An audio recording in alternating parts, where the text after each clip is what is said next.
सत्राजीत को बहुत अहंकार हो गया है। उसे राजा के अधिकार समझाने जा रहा था मैं। राजा का सबसे पहला कर्तव्य है कि वो अपनी प्रजा की रक्षा करे। एक राजा को अपनी प्रजा की संपत्ति को बलपूर्वक छीनने का कोई अधिकार नहीं है। राजा पालक होता है, घातक नहीं। फिर हम अधर्म के मार्ग पर कैसे चल सकते हैं दाऊ भैया? हमारे जमाता के रूप में श्री कृष्ण से बढ़कर और कौन उपयुक्त वर हो सकता है? मुझे तो एक ऐसा वर चाहिए जो मेरी पुत्री जामवंती का वरण कर सके। इसलिए आपसे उपयुक्त और कौन वर मिलेगा? मैं अपनी पुत्री जामवंती के लिए आपको मांगता हूं प्रभु। क्या दया करेंगे? तथास्तु। यन्मण्डलं देवगणैः सुपूजितं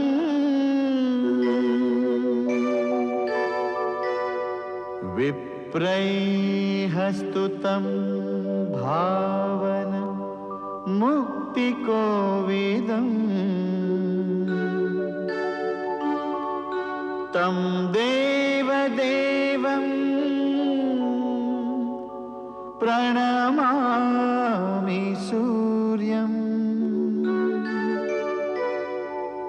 पुनातु मां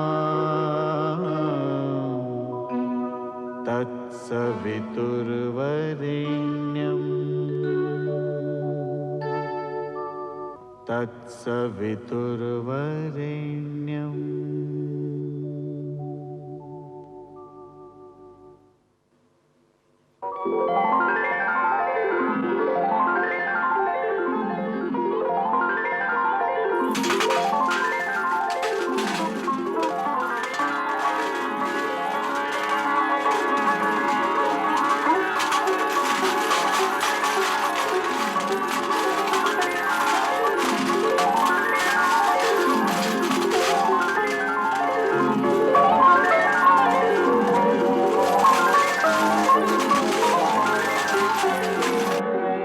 सत्राजीत तो इस समय सबसे धनवान हो रहा है। होगा क्यों नहीं, उसे समयंतक मणि जो प्राप्त हो चुकी है। सुना है कि वो मणि उसे प्रतिदिन 20 मन सोना देती है। हाँ, सुना तो मैंने भी ऐसा ही है। परंतु ये मणि उसे मिली कहां से? भूमि से। और कहां से?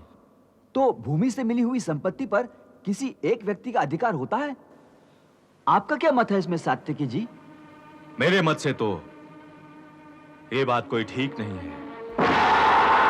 एक आदमी ही उस मणि के वैभव का भोग करे, इसलिए सत्राजीत को ये मणि राजकोष में दे देनी चाहिए। राजकोष में क्यों दे देनी चाहिए? ये मणि तो सत्राजीत को उसकी अपनी भूमि से मिली है, जिस पर उसका पूरा अधिकार है। आपका क्या कहना है गुरु जी? केवल इतना कि द्वारिका राज्य के स्वामी द्वारिकाधीश हैं। उन्होंने ही इस राज्य का निर्माण किया है और वे ही यहाँ के जल, थल और आकाश के स्वामी हैं। इसलिए भूमि के नीचे की संपदा भी उन्हीं के अधिकार क्षेत्र की बात है। सात्विकी का भी यही कहना है। परंतु प्रजा भूमि से जो अन्न प्राप्त करती है, उस पर तो प्रजा का ही अधिकार होता है। उसे राजकोष में क्यों नहीं जमा कराया जाता? प्रजा का पालन और राज्य की सुरक्षा एक राजा का परम कर्तव्य होता है। इसलिए तो प्रजा जो अन्न उत्पन्न करती है, उसका कुछ अंश ही राजकोष में कर के रूप में जमा कराया जाता है। अन्न प्रजा के श्रम की उत्पत्ति है, परंतु भूगर्भ से जो संपत्ति प्राप्त होती है, वो श्रम की उत्पत्ति नहीं है। इसलिए वो संपत्ति राजकोष में जमा कराना ही उचित होता है। समंतक मणि के लिए राज्य में रक्तपात हो सकता है और सत्राजीत किसी आपत्ति में फंस सकता है। राजा को मणि देने से वो भी सुरक्षित रहेगा और द्वारिका राज्य के वैभव में भी वृद्धि होगी। अंततः सत्राजीत तो इसी राजवंश का एक हिस्सा है। परंतु ये बात सत्राजीत को समझाएगा कौन? मुझे कुछ समझाने की आवश्यकता नहीं है। मैं सब समझता हूं। ये समंतक मणि सिर्फ मेरी संपत्ति है, मेरी। सत्राजीत और प्रसेनजीत दोनों भाई कायर नहीं हैं, जो अपनी संपत्ति की रक्षा ना कर सके। अब फिर ये मणि तो मेरे भाई को अपनी भूमि से प्राप्त हुई है। तो फिर हम इसे किस लिए द्वारकाधीश को दे दे? इसलिए कि इसमें पूरी द्वारिका का हित है। इस मणि से जो सोना निकलेगा वो नगर जनों के हित में प्रयोग किया जाएगा। इससे सारे संसार में द्वारिका राज्य की प्रतिष्ठा बढ़ेगी, घटेगी नहीं। सत्राजी, तुम्हारे स्वामित्व मणि होने से केवल तुम्हारी ही प्रतिष्ठा बढ़ रही है, द्वारिका राज्य की नहीं। आप कुछ भी कर लें अक्रूर जी, मैं आप लोगों की चाल को अच्छी तरह से जानता हूं। मेरे भाई को बहला फुसलाकर किसी न किसी तरह से द्वारकाधीश इस मणि को हत्या लेना चाहते हैं, और उन्होंने अपना दूत बनाकर आप लोगों को भेजा है। जाओ उनसे कह दो कि समंतक मणि प्राप्त करने के सपने को भूल जाएं। सत्यराजित का इतना साहस कि वो द्वारकाधीश को चुनौती दे। सात्यकी, जरा फिर से कहो तो उसने क्या कहा था? यही दाव भैया कि द्वारकाधीश ने हमें दूत बनाकर स्यामंतक मणि को हथिया लेने के लिए भेजा है। मेरे ही राज्य में रहेगा और मेरी निंदा करेगा। मैं पूछता हूं कि उसकी इतनी हिम्मत कैसे हुई कि वो एक राजा के अधिकारों को चुनौती दे सके? क्या एक समयंतक मणि ने उसे इतना दुस्साहसी बना दिया है? तुम लोगों की बातों से तो लगता है कि उसे राजा के अधिकारों से परिचित कराने का समय आ गया है। चलो। किसे क्या परिचय देने जा रहे हो दाऊ भैया? कुछ नहीं कन्हैया, सत्यराजीत को बहुत अहंकार हो गया है। उसे राजा के अधिकार समझाने जा रहा था मैं। किस लिए? इसलिए कन्हैया कि एक सैमंतक मणि के कारण वो स्वयं को द्वारिकाधीश से बढ़कर समझने लगा है। वासुदेव, हम लोग भी सत्राजीत को यही समझाने गए थे कि वो मणि द्वारिकाधीश के योग्य है, इसलिए वो मणि राजा को भेंट कर दे, परंतु उसने हमारी बात का निरादर कर दिया। हाँ, और वो उसे अपनी निजी संपत्ति मान बैठा है। और इसलिए कन्हैया मैं उसे स्वयं हस्तगत करने जा रहा हूं। क्या बलपूर्वक दाऊ भैया? हाँ कन्हैया, जब बहुत समझाने पर भी कोई ना माने तो बल का प्रयोग न्याय संगत है। क्या ये एक राजा के अधिकार का दुरुपयोग नहीं होगा दाऊ भैया? दुरुपयोग? क्यों? क्योंकि राजा का सबसे पहला कर्तव्य है कि वो अपनी प्रजा की रक्षा करे, उसका पुत्रवत पालन करे, अपनी प्रजा की संपत्ति और उसके वैभव को सुरक्षित रखे। एक राजा को अपनी प्रजा की संपत्ति को बलपूर्वक छीनने का कोई अधिकार नहीं है। यदि राजवंशी अत्याचारी हो जाएगा तो एक राजा और दस्यु में क्या अंतर रह जाएगा? धर्म के अनुसार राजा पालक होता है, घातक नहीं। फिर हम अधर्म के मार्ग पर कैसे चल सकते हैं दाऊ भैया? तो क्या स्यामंतक मणि उसकी निजी संपत्ति हो गई है? निश्चय ही, वो सत्यजीत की संपत्ति है। उसे उसी के अधिकार में रहने देना चाहिए। वो हमारी संपत्ति कदापि नहीं, अक्रूर जी। तुम कोई चिंता मत करना सत्यजीत, ये मणि मेरे पास सुरक्षित रहेगी। अगर इसे मैं तुम्हारे पास छोड़ जाऊंगा तो कोई इसे तुम्हें बहला फुसलाकर द्वारकाधीश को देने के लिए बाध्य करेगा। मैं शिकार से लौटकर इसे तुम्हें वापस कर दूंगा। ठीक है भैया, मैं तुम्हारी प्रतीक्षा करूंगा।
मेरी राय में तो आप व्यर्थ का विवाद बढ़ा रहे हैं और यदुकुल के राजवंश को रुष्ट करने जा रहे हैं। क्यों?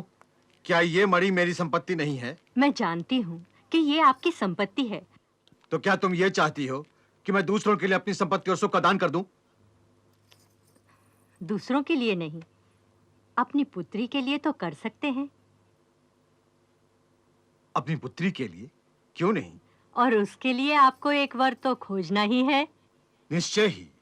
तो फिर हमारे जमाता के रूप में श्री कृष्ण से बढ़कर और कौन उपयुक्त वर हो सकता है?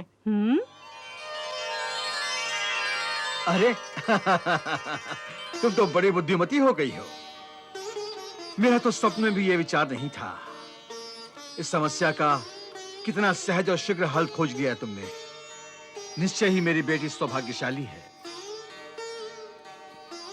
एक सेमंतक मणि का दहेज देकर एक पिता को द्वारकाधीश जैसा दामाद मिल जाए तो उसके लिए इससे बढ़कर सुख और क्या हो सकता है। प्रसन्नजीत को आने दो, मैं उसे भी इस प्रस्ताव के लिए सहमत कर लूंगा। अरे लो, प्रसन्नजीत आ गया। अरे प्रसन्नजीत कहाँ है? प्रसेनजीत, प्रसेनजीत, प्रसेनजीत! क्या हुआ सत्यजीत? प्रसेनजीत आखेट करने गया था, परंतु यह अश्व अकेला द्वार पर आया है। मुझे तो भय लग रहा है, कहीं कोई दुर्घटना तो नहीं हुई। सेमंतक मणि भी तो उसके पास थी। क्या? तो चलो हम सब उसकी खोज में चलते हैं। चलो।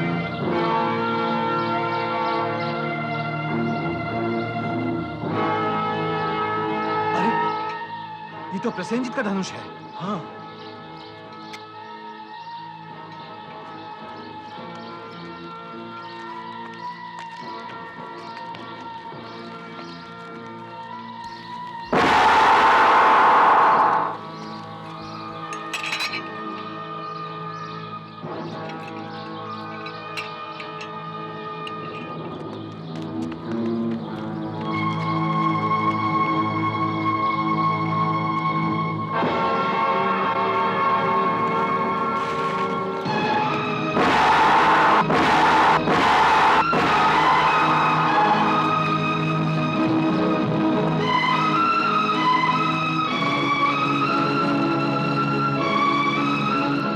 हुआ कपड़ा, रक्त के धब्बे, ये तो प्रसेनजीत का कुर्ता है। कहीं प्रसेनजीत पर किसी ने घात तो नहीं किया? यहाँ कहीं सेमंतक मणि भी तो दिखाई नहीं दे रही है। कौन घात करेगा प्रसेनजीत पर? मेरा तो अनुमान है कि किसी वन पशु ने हमला किया होगा। किसी हिंसक जानवर का ही काम लग रहा है ये। हिंसक पशु का नहीं, किसी हिंसक मनुष्य का कार्य लगता है ये। हो सकता है किसी डाकू ने मणि के लालच में आकर उस पर वार किया हो सत्यजीत। परंतु मणि तो सदैव मेरे पास रहती थी। सभी को मालूम है कि सेमंतक मणि का स्वामी मैं हूं। ये डाकुओं को कैसे पता चला कि आज मणि प्रसेन के पास है? परंतु कल तो मणि उसके पास थी। हाँ, उसने वो मणि आग्रह पूर्वक मुझसे मांग ली थी आखेट पर आते समय।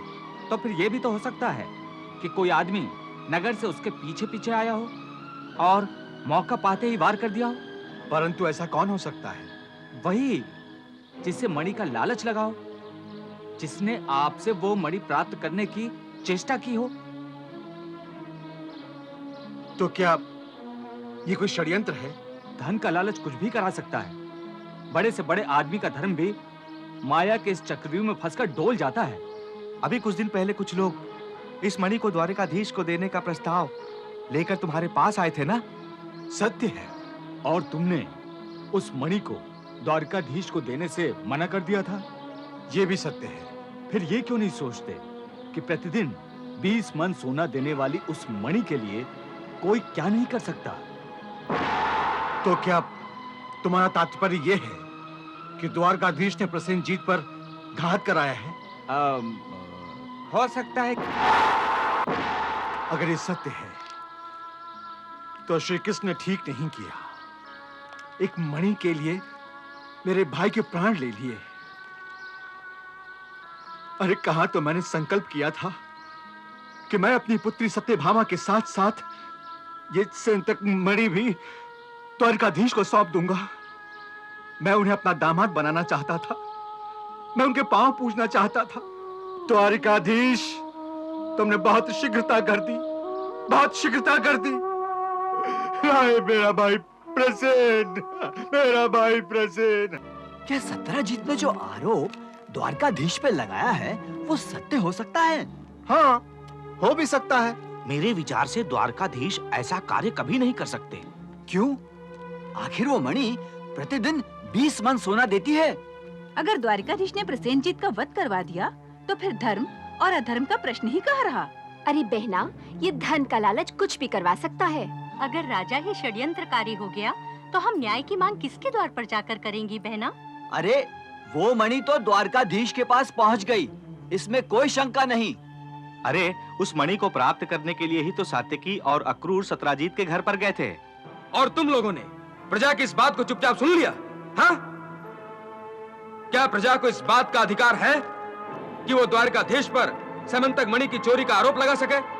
बोलो सात्यकी, तुम जवाब दो मुझे। परंतु सुनने के अतिरिक्त चारा ही क्या है दाऊ भैया? है, चारा अवश्य है। इस झूठे आरोप के लिए हम प्रजा को दंड दे सकते हैं। सत्यजीत का भाई प्रसेनजीत मर गया, इस बात का दुख हमें अवश्य है, परंतु इससे सत्यजीत को यह छूट नहीं दी जा सकती कि वो द्वारकाधीश पर अनर्गल आरोप लगाता फिरे। द्वारकाधीश पर दोष लगाने का अर्थ है द्वारकाधीश के धर्म पर आरोप। हमें इस घटना पर अवश्य नए सिरे से विचार करना होगा। विचार कैसा अक्रूर जी, विचार कैसा? अगर सत्यजीत हमारे पास आकर प्रार्थना करता तो हम अपने गुप्तचरों के माध्यम से इस बात का पता अवश्य लगाते, परंतु उसने तो सीधे सीधे द्वारकाधीश को ही इस षड्यंत्र में घसीटा है। अब उसे इस बात का दंड अवश्य मिलना चाहिए। परंतु दाऊ भैया, दंड देने से पहले हमें अवश्य द्वारकाधीश से सलाह ले लेनी चाहिए। उससे क्या सलाह लेनी होगी हमें? उसे क्या सलाह लेनी होगी? वो तो फिर से कोई नीति या धर्म की बात लेकर हमें उपदेश देगा, और क्या? नहीं दाऊ भैया, इस आरोप का संबंध सीधे द्वारकाधीश से है, इसलिए सबसे पहले हमें उनका मत ले लेना चाहिए। अक्रूर जी ठीक कह रहे हैं। कन्हैया, तुम यहां ध्यान लगाए बैठे हो और वहां प्रजा तुम्हारे बारे में ना जाने क्या क्या कहे जा रही है। क्या कहे जा रही दाऊ भैया? यही कि सत्यजीत के भाई प्रसेनजीत का वध करवाकर तुमने सैमंतक मणि का हरण किया है। और हम लोगों ने निश्चय किया है कि सत्यजीत को उसके मिथ्यारोप के लिए दंडित किया जाए। ऐसे लोगों को द्वारका में रहने का कोई अधिकार नहीं है जो द्वारकाधीश पर उंगली उठाते हो। सात्यकी, इस परिस्थिति में क्या सत्यजीत को दंड देना उचित होगा? दंड तो उसे दिया जाता है जो अपराधी हो। उसने क्या अपराध किया है? उसका अपराध यह है कन्हैया कि उसने तुम पर मिथ्यारोप लगाया है। क्या यह अपराध कम है? परंतु उसके आरोप के पीछे उसकी न्याय मांगने की पुकार को क्यों नहीं सुनते हैं दाऊ भैया? आखिर उसका भाई मरा है, उसकी अमूल्य मणि की चोरी हुई है। परंतु कन्हैया, क्या उसका उत्तरदायित्व तो हम पर है? कन्हैया, लोग वहां तुम पर कीचड़ उछाल रहे हैं और तुम यहां मुस्कुरा रहे हो। यदि हम सत्यजीत को दंड देंगे तो क्या लोग चर्चा करना बंद कर देंगे? नहीं दाऊ भैया, उसे दंडित करने से तो लोग पुष्टि कर देंगे कि कृष्ण ने ही स्वयंतक मणि के कारण प्रसेनजीत की हत्या कराई है। दंड देने से तो उसका आरोप और प्रबल हो जाएगा। देखो देखो सात्यकी, मैंने कहा था ना, कृष्ण से परामर्श करने की कोई आवश्यकता नहीं है। यह हमें नीति की और धर्म की बड़ी बड़ी बातें सुनाकर अपने उद्देश्य से भटका देगा। यही हो रहा है ना? परंतु दाऊ भैया, आप ये क्यों भूलते हैं कि हम राजा हैं? मात्र दंड देना ही हमारा कर्तव्य नहीं है। तो फिर क्या करोगे कन्हैया? क्या करोगे तुम? आरोप को सर झुकाकर स्वीकार कर लोगे, यही ना? नहीं दाऊ भैया, हम स्वयं सत्य की खोज करेंगे, स्वयंतक मणि की खोज करेंगे। आखिर मणि कहीं ना कहीं तो होगी। आपका विचार ठीक है द्वारकाधीश। अब आप स्वयं ही अपने ऊपर लगे कलंक को हटा सकते हैं।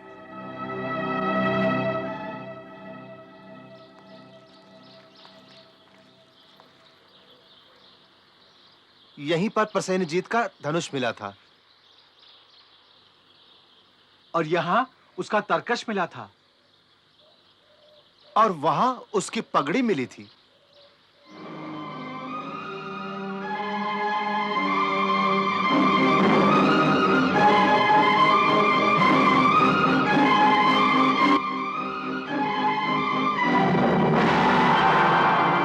देखिए अक्रूर जी,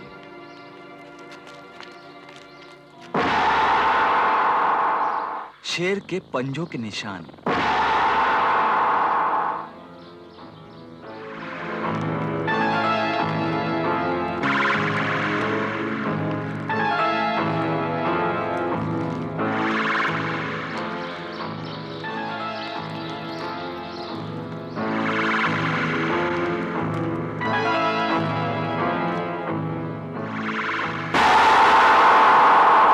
देखिए अक्रूर जी,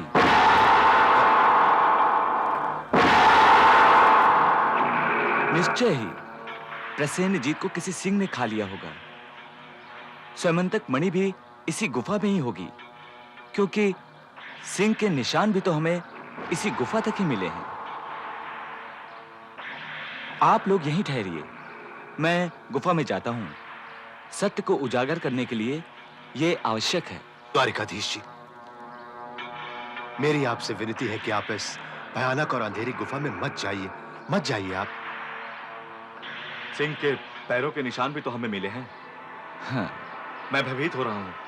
हमें जल्द से जल्द किसी सुरक्षित स्थान पर चले जाना चाहिए। हाँ, आप लोग सुरक्षा की चिंता ना करें, भय को मन से निकाल दें। मैं गुफा में जाता हूं।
पिताश्री, पिताश्री, पिताश्री, पिताश्री, पिताश्री।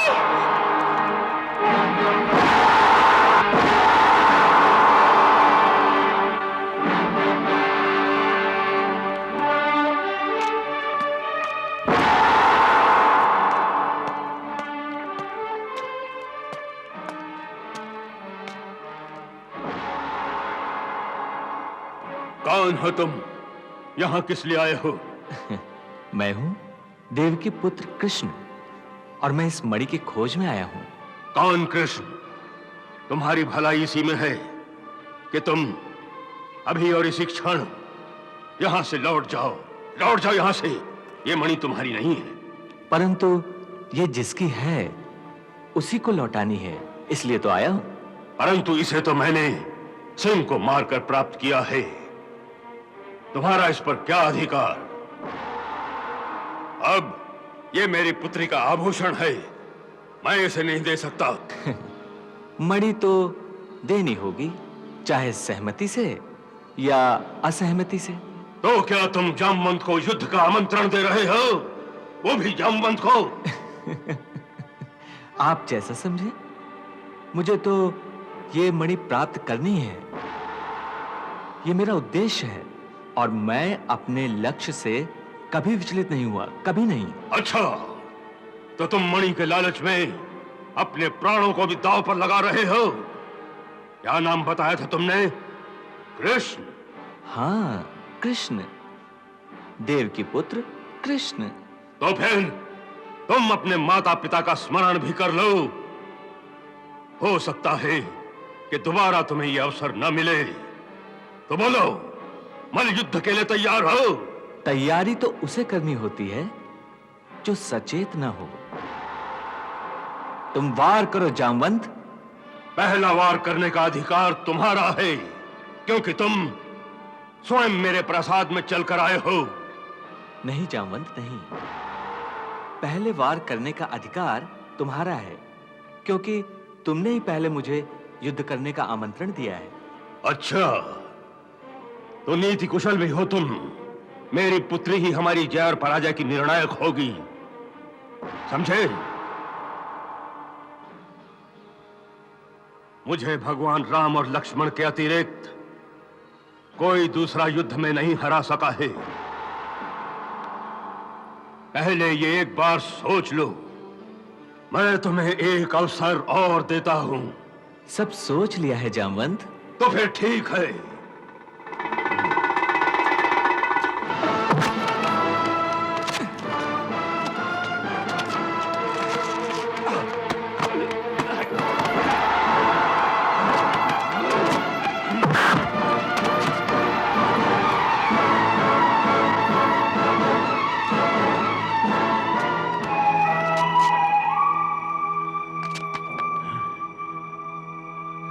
सच बताओ कि कौन हो तुम? कह तो दिया, देव की पुत्र कृष्ण। परंतु मुझसे तो कुछ और ही कहा था। किसने? क्या कहा था? दाशरथी भगवान राम ने मुझसे त्रेता युग में कहा था कि मेरी प्रतीक्षा करना।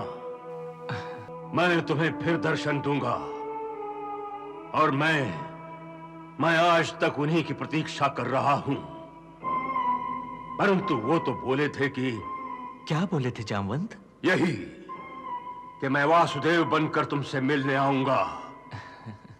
और मैं ये भी जानता हूं कि मुझे मेरे प्रभु के अतिरिक्त दूसरा कोई नहीं परास्त कर सकता था। परंतु तुमने तो मुझे परास्त भी कर दिया है। तुम तो कृष्ण हो। यह कैसे संभव है? कैसे संभव है ये? राम असत्य कैसे कह सकते हैं? वासुदेव कौन है? मैं वासुदेव हूं। हाँ, वासुदेव कृष्ण मैं ही हूं।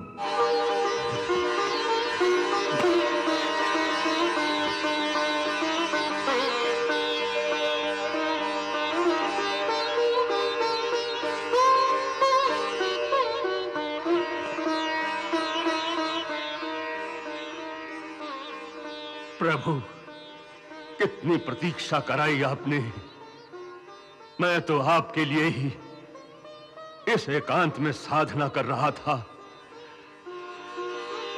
ऐसा कोई दिन नहीं गया कि आपकी याद न की हो प्रभु। अब तो बस मेरी एक ही इच्छा शेष है। बोलो। यही नाथ कि एक बार मेरी आंखों को अपनी उसी मोहनी सूरत के दर्शन करा दें, जिस रूप की सुधा से प्यास बुझाने के लिए ये आंखें त्रेता युग से अब तक खुली हुई हैं, प्रतीक्षा कर रही हैं।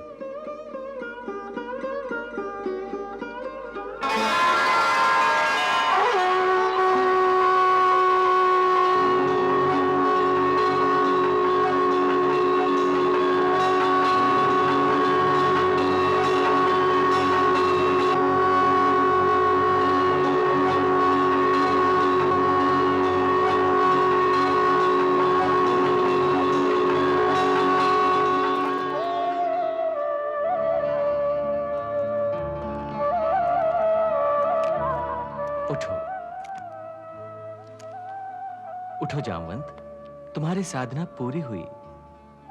वर मांगो। प्रभु, जिन आंखों में आपके रूप का अमृत बसा हो, उन आंखों को अब किसी वर की आवश्यकता नहीं रही। मुझे वर नहीं चाहिए, मुझे तो एक ऐसा वर चाहिए जो मेरी पुत्री जामवंती का वरण कर सके। इसलिए आपसे उपयुक्त और कौन वर मिलेगा? मैं अपनी पुत्री जामवंती के लिए आपको मांगता हूं प्रभु। क्या दया करेंगे, क्या दया करेंगे प्रभु?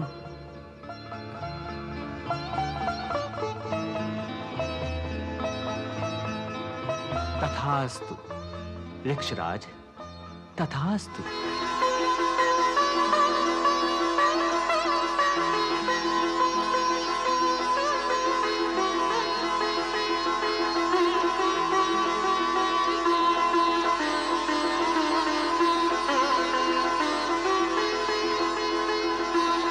प्रभु, इसे भी स्वीकार कीजिए।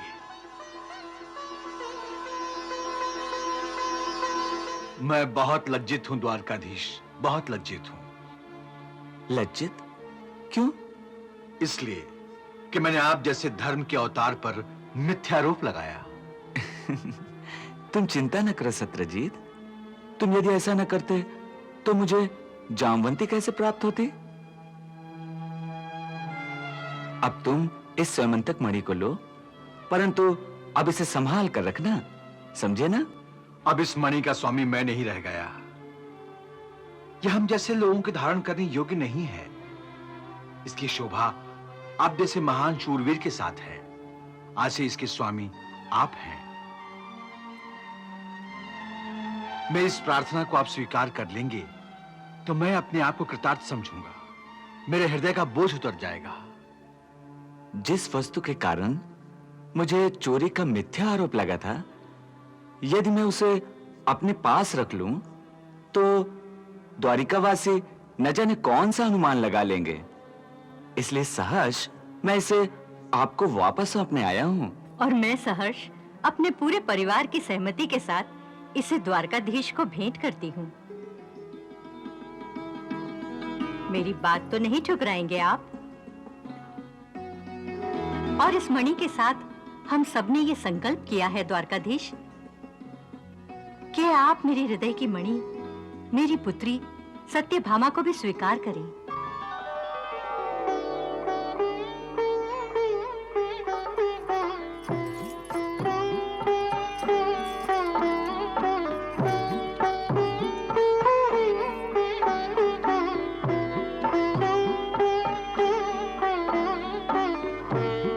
हाँ कन्हैया, सत्यभामा सर्वथा तुम्हारे योग्य है, और फिर ये अपने ही कुल की है। सत्यभामा, आज से तुम मेरी अनुज वधू हो गई हो। सदा सुखी रहो।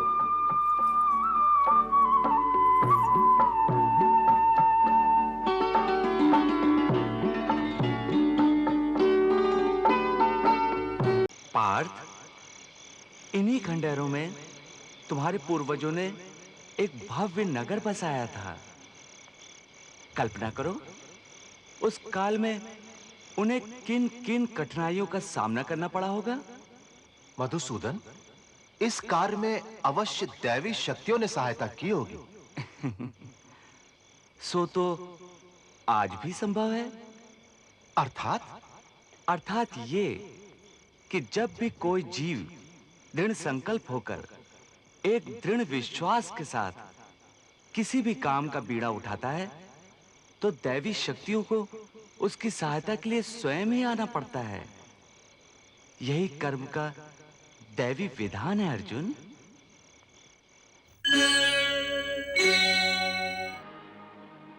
क्या पांडव जीवित हैं? तो क्या वारणावत की घटना सत्य नहीं थी विदुर? वारणावत की घटना सत्य थी, और यह भी सत्य है कि पांडव जीवित हैं। आप लोग कल्पना कीजिए, अगर हस्तिनापुर से कोई संदेशवाहक ना आया तो तो आप जान लें कि हम युक्ति से ही नहीं, शक्ति से भी पांडवों का अधिकार दिलाने में समर्थ हैं। इन्हें इनका अधिकार पूरे सम्मान के साथ मिलना ही चाहिए। महाराज, हमें बहू को वहां से लाने के लिए हाथी, घोड़े और सेना की एक टुकड़ी भेजनी चाहिए, जो हमारी पुत्र वधू को आदर सहित हस्तिनापुर लेकर आए। अवश्य। युवराज युधिष्ठिर की, कुमार अर्जुन की, कुमार धृष्टद्युम्न की, कुमार भीम की, श्री कृष्ण की, श्री कृष्ण की, रानी कुंती की, महारानी द्रौपदी की, महारानी द्रौपदी की। मैं इस बात से पूर्ण आनंदित हूं कि मुझे मेरे पुत्र सुरक्षित मिल गए। आनंद के इस अवसर पर अन्यथा न लें तो एक बात कहूं महाराज। अवश्य।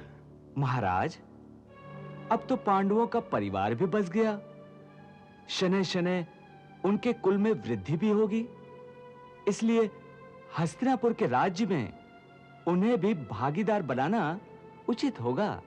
भागीदार? भागीदार क्यों? वे हमारे पुत्र हैं, और पिता और पुत्र के बीच में भागीदारी कैसी? भागीदारी का अर्थ है उनकी स्वतंत्र सत्ता, उनके व्यक्तित्व को निखरने का अवसर देना, और परंपरा भी यही रही महाराज। परंतु इसमें शंका किस बात की है? तो फिर हस्तिनापुर राज्य को 2 बराबर भागों में बांट देने में कौन सी असुविधा है? नगर का भी बंटवारा किया जा सकता है। तो पांचाल के युवराज हमारे राज्य का बंटवारा कराने आए हैं? नहीं महाराज, युवराज धृष्टद्युम्न तो पांडवों को एक स्वतंत्र राजा देखना चाहते हैं और अपनी बहन को पटरानी। मुझे इसमें क्या आपत्ति हो सकती है, परंतु मैं हस्तिनापुर का बंटवारा नहीं कर सकता। हस्तिनापुर हम कुरुवंशियों का प्राण है, धड़कन है। इसकी ईंट ईंट में हमारे कुल की यश गाथा के प्रमाण हैं। मैं हस्तिनापुर का बंटवारा नहीं सह सकता। तो फिर पांडवों को जो भी भूभाग आप सौंपेंगे वो उन्हें स्वीकार होगा।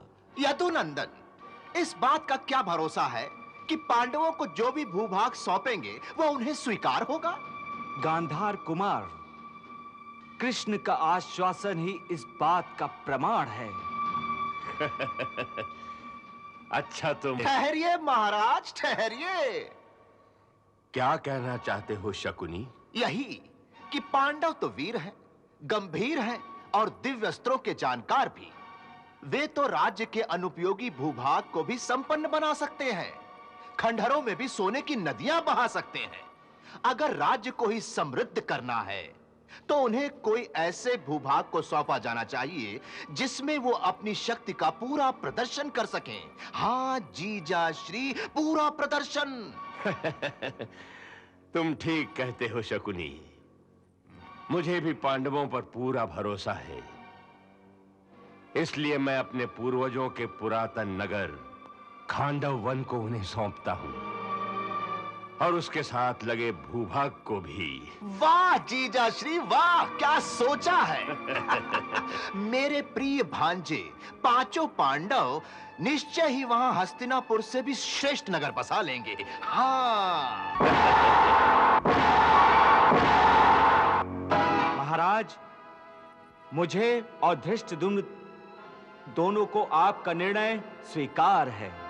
इतिहास साक्षी है कि शौर्यवान राजाओं ने अपनी भुजाओं के बल से ही नई नई राजधानियों का निर्माण किया है।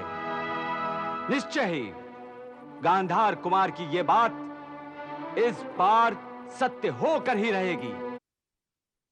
आखिर निर्णय क्या हुआ है देवकी नंदन? वही जो मेरा पूर्व अनुमान था। महाराज धृतराष्ट्र ने आप लोगों को खांडव वन का क्षेत्र सौंपा है। खांडव वन? परंतु अब खांडव वन में क्या है? वहां कहां राजधानी बनेगी? वहां तो पुराने खंडहर ही खंडहर हैं पुत्र। अरे बुआ, वहां बहुत कुछ है। सबसे पहले तो वहां हमारी प्रिय यमुना जी हैं। चारों ओर वनों की हरियाली छटा है पर्वतमालाएं हैं, और इससे अधिक आपको क्या चाहिए बुआ? परिहास ना करो कन्हैया। क्या मेरे पुत्रों के भाग में यही संपत्ति आनी थी? क्या इसीलिए तुम और धृष्टद्युम्न महाराज से वार्ता करने के लिए गए थे?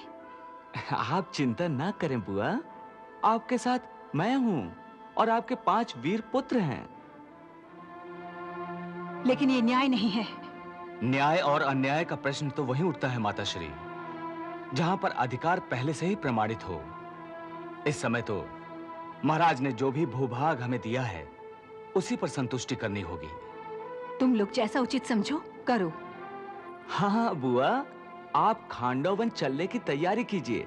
इससे पहले हम और अर्जुन आज प्रस्थान करते हैं और जाकर देखते हैं कि वहां क्या किया जा सकता है। लो, ये है तुम्हारा खांडव प्रस्थ। मधुसूदन, हाँ, यहाँ तो केवल जंगल और खंडहर ही हैं। इन जंगलों और खंडहरों में राजधानी का निर्माण कैसे संभव है? संभव है, सब कुछ संभव है। मनुष्य के दृढ़ निश्चय के आगे कुछ भी असंभव नहीं रहता पार्थ।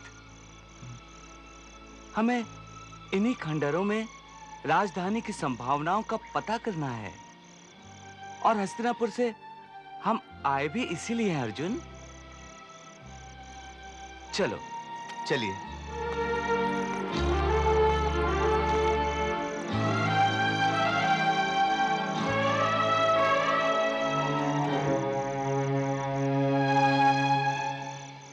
पार्थ, इन्हीं खंडहरों में तुम्हारे पूर्वजों ने एक भव्य नगर बसाया था। कल्पना करो, उस काल में उन्हें किन किन कठिनाइयों का सामना करना पड़ा होगा। मधुसूदन, इस कार्य में अवश्य दैवी शक्तियों ने सहायता की होगी। सो तो आज भी संभव है। अर्थात ये कि जब भी कोई जीव दृढ़ संकल्प होकर एक दृढ़ विश्वास के साथ किसी भी काम का बीड़ा उठाता है, तो दैवी शक्तियों को उसकी सहायता के लिए स्वयं ही आना पड़ता है। यही कर्म का दैवी विधान है अर्जुन।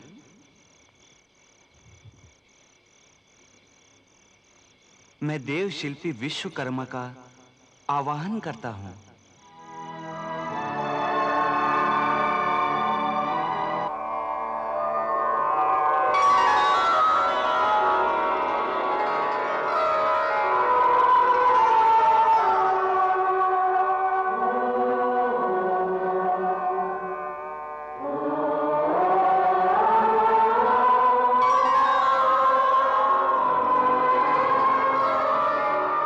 हे प्रभु, विश्वकर्मा का प्रणाम स्वीकार करें।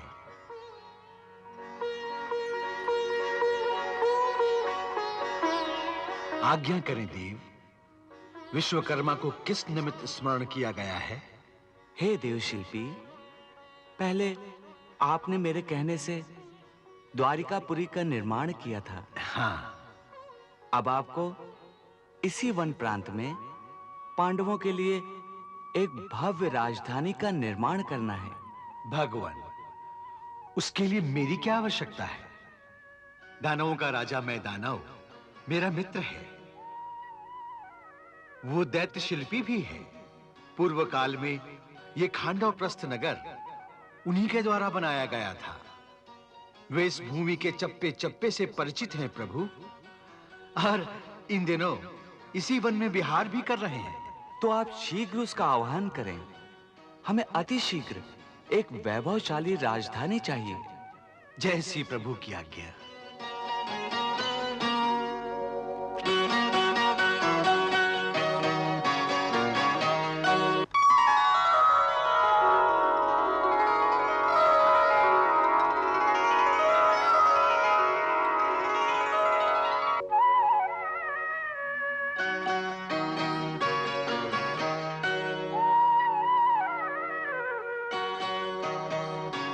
मुझे क्यों स्मरण किया मित्र? हे दैत्यों के श्रेष्ठ शिल्पी, मुझे भगवान श्री कृष्ण ने पांडवों के लिए इसी स्थान पर एक राजधानी बनाने का आदेश दिया है। आज मैं कितना भाग्यशाली हूं कि सहज में ही प्रभु के दर्शन मुझे मिल गए। निश्चय ही महाराज मैदानव, आपके पुण्यों का उदय हुआ है। आपने पहले भी इस नगर का निर्माण किया था। आप इसकी संरचना से पूरी तरह परिचित हैं। निश्चय ही। सबसे पहले दैत्यराज वृषपर्वा के लिए मैंने इस नगर का निर्माण किया था। इसके बाद अनेक सूर्यवंशी सम्राटों ने यहां शासन किया था। महाराज वृषपर्वा, जो देवासुर संग्राम के एक योद्धा थे? हां पांडुपुत्र, खांडव प्रस्थ के अनेक रहस्यों से मैं परिचित हूं। निश्चय ही दानवराज में यहाँ की भूमि में छिपी अनेक बातों को जानते हैं। ये हमारे सहायक भी होंगे। भगवान, विश्वकर्मा जिस रहस्य की ओर संकेत कर रहे हैं वो मैं समझ गया। वास्तव में इस खंडहर के नीचे दैत्यवंश का बहुत बड़ा खजाना छुपा कर रखा गया था। तो आपको उस स्थान का पता है जहां वो खजाना छुपाया गया था? जी। तो हमें भी वहां ले चलिए। परंतु मैं एक सीमा तक ही जा सकता हूं। उसके आगे मेरा जाना असंभव है। वो क्यों? क्योंकि उस खजाने की रक्षा तक्षक नाग करते हैं। वो किसी को आगे जाने नहीं देते। कोई बात नहीं, आप चलिए तो। जो आज्ञा प्रभु। आइए आइए।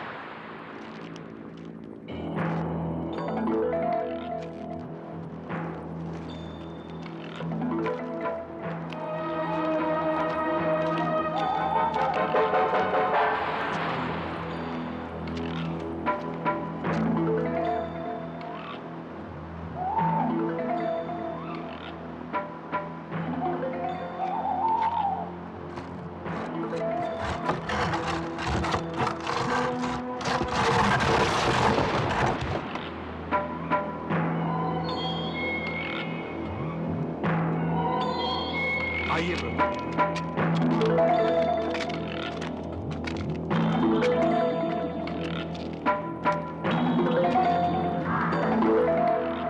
आइए प्रभु।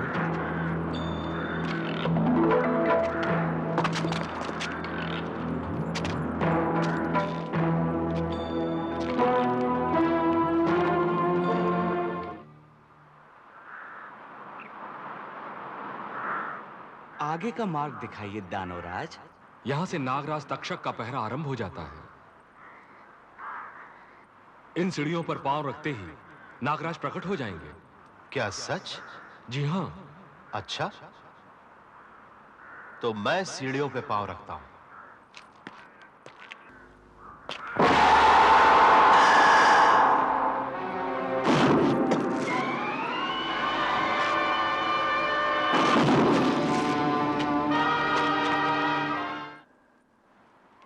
आपकी ये मुस्कान मुझे संदेह में डाल रही है प्रभु। आप अगर आज्ञा दें तो मैं नागराज को उनके परिवार सहित यमलोक पहुंचा दूं। नहीं अर्जुन, नहीं। नागराज ने तुम्हें कोई क्षति नहीं पहुंचाई। और किसी भी प्राणी को बिना अपराध मारना उचित नहीं। तुम उनसे मार्ग छोड़ने की प्रार्थना करो अर्जुन। जो आज्ञा मधुसूदन। हे नागराज, हमें आगे का मार्ग चाहिए। आप हमारा आगे का मार्ग छोड़ दें। अर्जुन, नागराज तक्षक नागों के राजा हैं और देवराज इंद्र के परम मित्र भी। इसीलिए वे देवेंद्र के अतिरिक्त और किसी की बात नहीं मान सकते।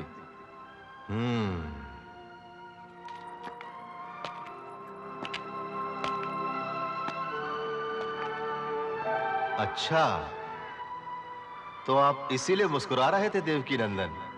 हाँ, मैं जानता हूं नागराज तक्षक चाहते तो तुम पर आघात कर सकते थे पार्थ। परंतु जानते हो उन्होंने ऐसा क्यों नहीं किया? क्यों नहीं किया? इसलिए कि उन्हें तुम्हारी छवि में देवराज इंद्र की छवि दिखाई दे रही थी। ऐसा क्यों है मधुसूदन? ऐसा इसलिए है क्योंकि कुंती बुआ ने देवराज इंद्र के आशीर्वाद से ही तुम्हें प्राप्त किया था। इसलिए देवराज इंद्र तुम्हारे धर्म पिता भी हैं। तो प्रभु, अब इंद्रदेव का आवाहन कीजिए ताकि आगे का मार्ग निष्कंटक हो सके। तुम ठीक कहते हो देवशिल्पी।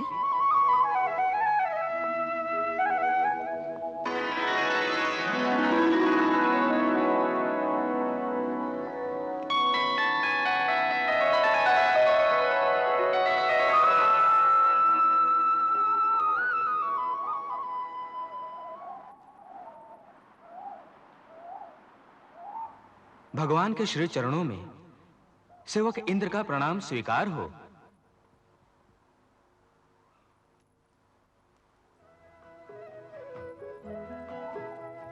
मृत्युलोक में मेरे स्मरण का कारण प्रभु। देवराज, पहले अपने पुत्र अर्जुन का प्रणाम स्वीकार कीजिए।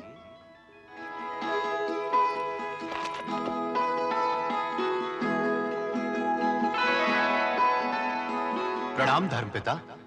आयुष्मान भव, यशस्वी भव। देवराज, आप तो जानते ही होंगे कौरव राज्य का बंटवारा हो गया है। बंटवारे में पांडवों की भागीदारी में यही क्षेत्र आया है जिसका इन्हें नए सिरे से निर्माण करना होगा। और फिर राज्य के संचालन में तो बहुत धन की आवश्यकता होगी।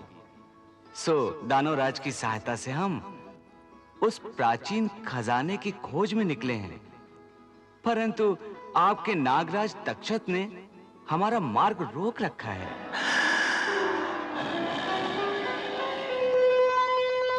मित्र तक्षक, ये साक्षात भगवान श्री कृष्ण हैं।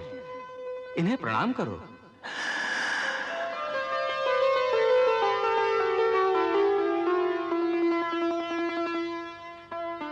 अब मेरी प्रार्थना है मित्र, तुम ये स्थान छोड़ दो और पांडु पुत्रों के सहायक बनो। तुम अपने परिवार सहित कुरुक्षेत्र में जाकर निवास करो। वो स्थान सुरक्षित है।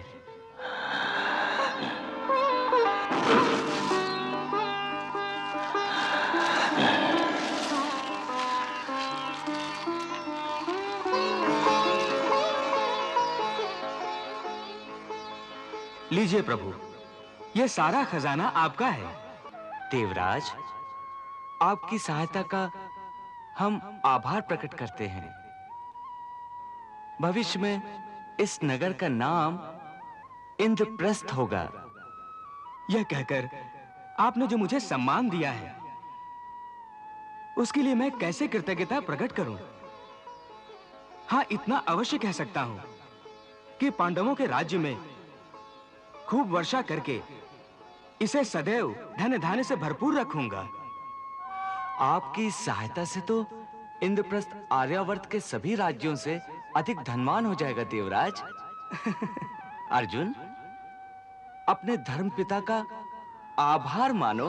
पांडुकुल सदा आपका आभारी रहेगा तात। यह मेरा कर्तव्य था पुत्र। और हां महाराज, मैं आज्ञा देवराज। आप पांडवों के राज्य में एक ऐसी सभा का निर्माण करें जो मेरी सुधर्मा सभा से भी श्रेष्ठ हो। आज्ञा शिरोधार्य है देवराज। अब आप लोग निष्कंटक होकर आगे जाएं। अब कोई बाधा नहीं होगी। भगवान, अब आप मुझे आज्ञा दीजिए।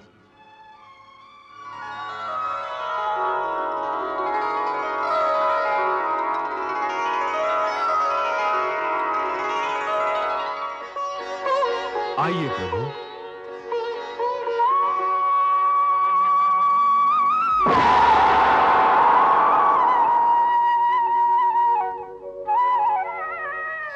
मधुसूदन, ये सोने का रथ पूर्व काल के महाराजा सोम का रथ है।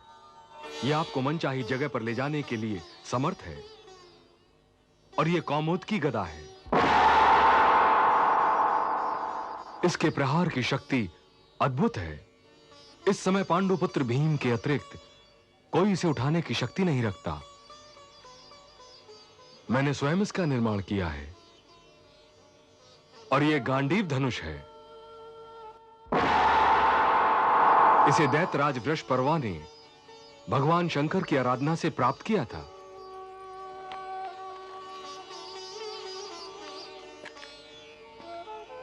सखा, ये लो गांडीव धनुष, सबसे तुम्हारी रक्षा और तुम्हारी विजय का एकमात्र अस्त्र होगा।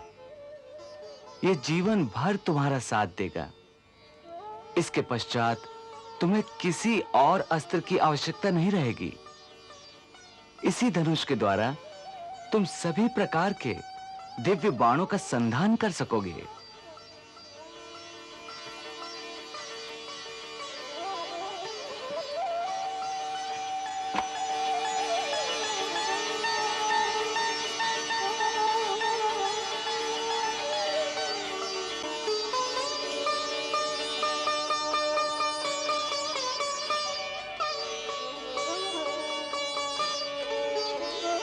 ये अक्षय तरकश भी ग्रहण करो अर्जुन।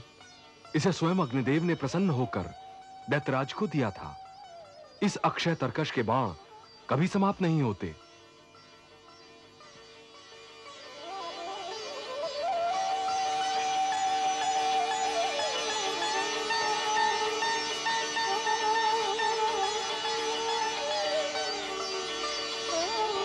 आज से आप लोग इस समस्त संपत्ति के अधिकारी हो गए हैं पांडुपुत्र। महाराज, तुम्हारी इस कृपा का हम प्रतिदान तो नहीं दे सकते। हाँ, इतना अवश्य कह सकते हैं कि तुम्हारे किसी संकट के समय मैं और अर्जुन तुम्हारे स्मरण मात्र से वहां पहुंच जाएंगे। इस संसार में और क्या चाहिए प्रभु? आपका ये वरदान स्वयं में मेरे जन्म की उपलब्धि है नाथ। आप लोग इस संपत्ति को संभालिए और मुझे देवराज इंद्र की आज्ञा का पालन करने के लिए सभा निर्माण हेतु जाने की आज्ञा दीजिए। तथास्तु।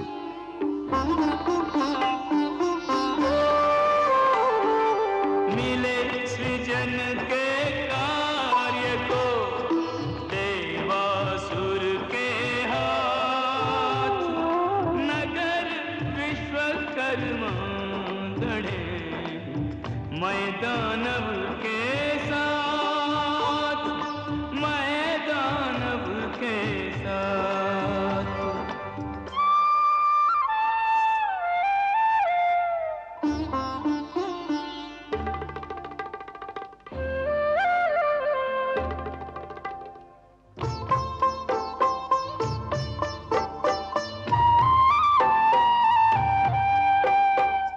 विश्वकर्मा और मैं दानव नूतन नगर बसाने लगे हैं।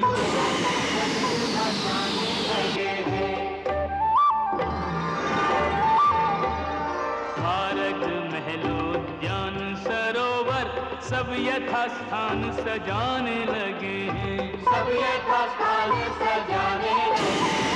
ज्ञान विज्ञान के अनुसंधान के,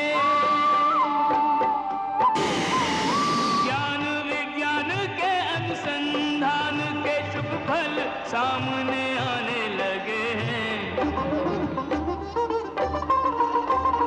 ज्ञान विज्ञान के अनुसंधान के शुभ फल सामने आने लगे हैं। पांडव गण के खांडव प्रस्थ को ये इंद्रप्रस्थ बनाने लगे हैं। पांडव गण के खांडव प्रस्थ को ये इंद्रप्रस्थ बनाने लगे हैं।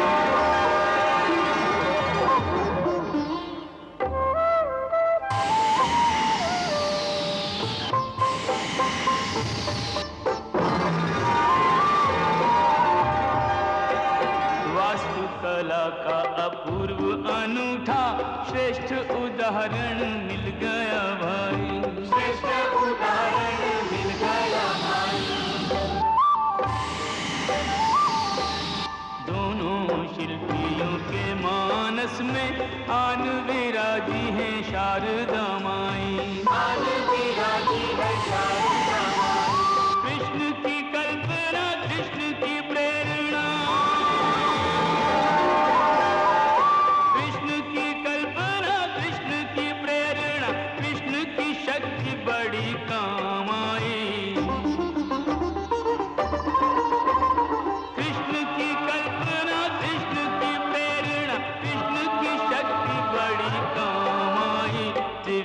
नगर ने त्रिभुवन में सर्वोत्तम नगर की संज्ञा पाई। दिव्य नगर ने त्रिभुवन में सर्वोत्तम नगर की संज्ञा पाई। अन्येनाय सुपथाराय अस्मान् विश्वानि देव वयुनानि विद्वान् युद्धस्मज्जुहुराण मेनो। इंद्रप्रस्थ के राजमहल के प्रवेश द्वार पर इस शुभ घड़ी में आप सबका स्वागत है।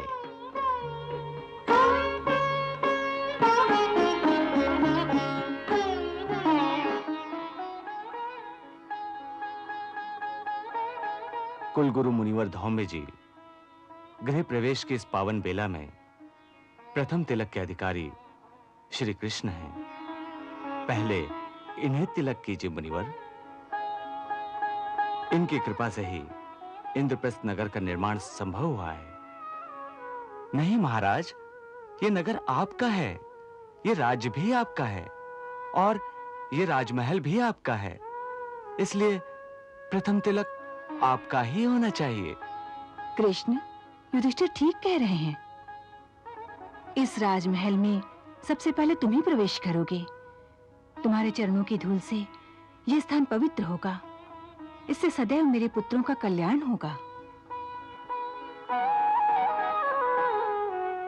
अच्छी बात है बुआ, आपकी आज्ञा और पांडवों की विनम्रता के आगे मैं सर झुकाता हूं।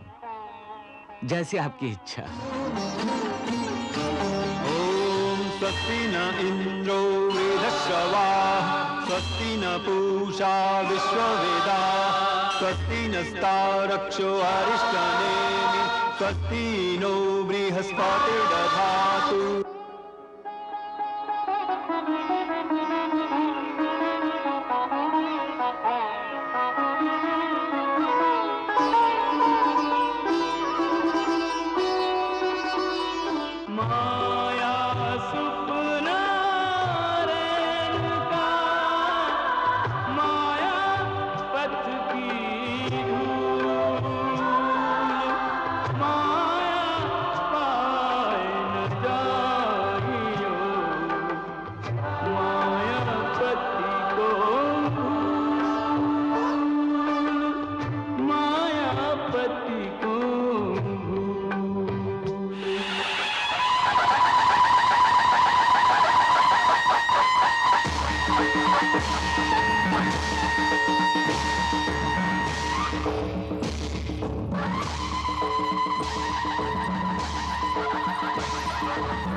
अभिनंदन अभिनंदन अभिनंदन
बड़े भैया, अब आप सिंहासन पर विराजिए।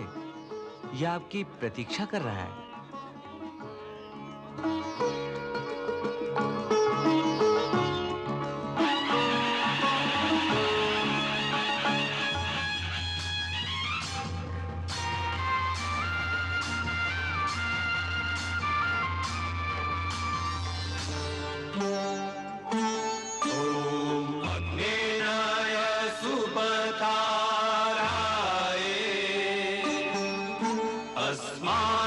विश्वानि देव वयुनानि विद्वान् युयोध्यस्मज्जुहुराणमेनो भूयिष्ठान्ते नम उक्तिं विधेम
संवदध्वं संवो मनांसि जानताम्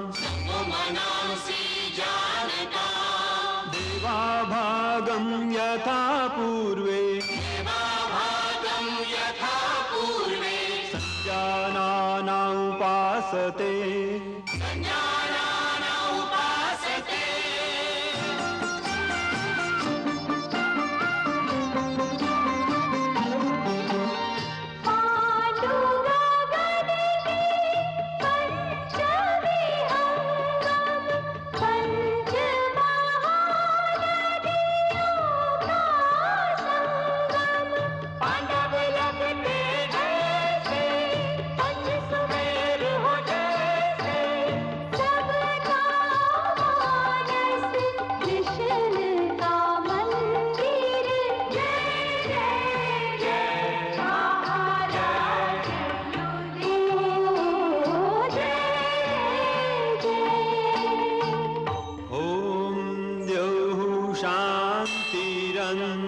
शांतिरंतरिक्षगुं शांति पृथिवी शांतिरापः शांतिरोषधयः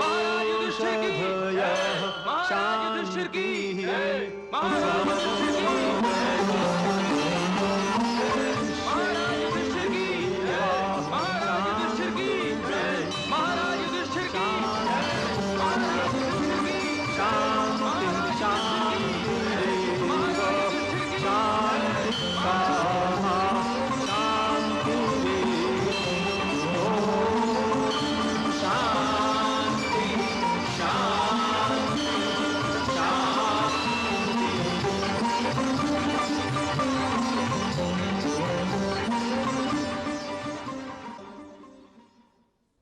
आज से आप इस इंद्रप्रस्थ राज्य के एक छत्र राजा हैं।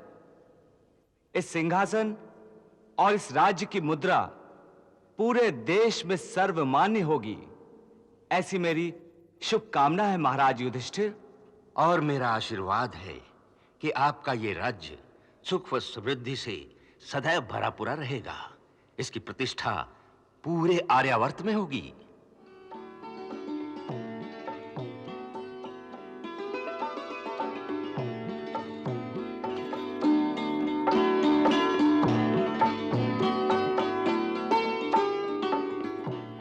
महाराज, राज तिलक के शुभ अवसर पर मैं द्वारिका राज्य की ओर से आपका अभिवादन करता हूं और ये नौलखा हार आपको भेंट करता हूं। इसे स्वीकार कीजिए महाराज।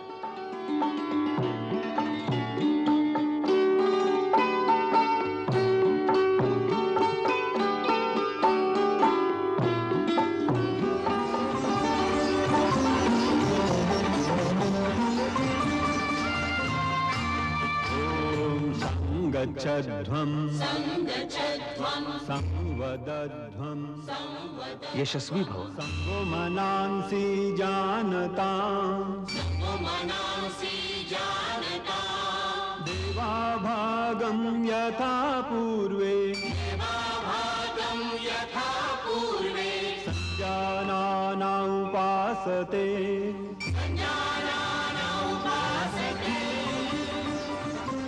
आयुष्मान भव।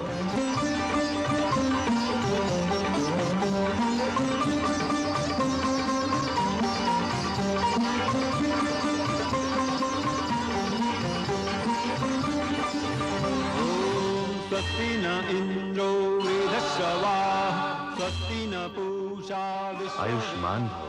स्वस्ति नस्तारक्षो अरिष्टनेमि स्वस्ति नो बृहस्पतिर्दधातु।